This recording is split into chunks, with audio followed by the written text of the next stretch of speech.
กบลาดเนี่ยไปเข้าใกล้มันบ่ได้นะมันหนีปั๊บเลยนะน้องย่างใกล้มัน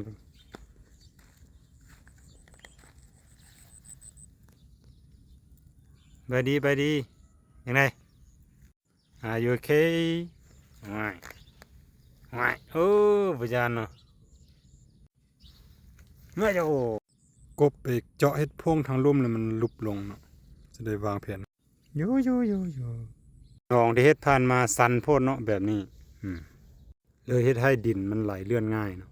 เขาพเจ้าปรับมาใส่แบบนี้เฮ็ดผักต่างหากเฮ็ดผักต่างหากแบบนี้กับปรับระดับความสันมันลดลงเนาะการที่ปล่อยให้มีข่าวลบๆแด่มันจะดีต่อระบบการบริหารจัดการเนาะและระบบนิเวศของการเมืองเนาะถ้าว่าเขาเจ้าบ่แตะต้องถึงความมั่นคงของประเทศบ่แตะต้องถึงเกียรติและศักดิ์ศรีของประเทศก็บ่เป็นหยังเนาะเพราะว่ามันจะประชาชนจะเป็นช่วยเป็นหูเป็นตาให้กับระบบการบริหารจัดการของภาครัฐก็บ่ต่างหยังกับอยู่จีนและเวียดนามเนาะการที่ว่าปลดตำแหน่งของรัฐกรภาครัฐเนาะส่วนหลายนี่ก็มาจาก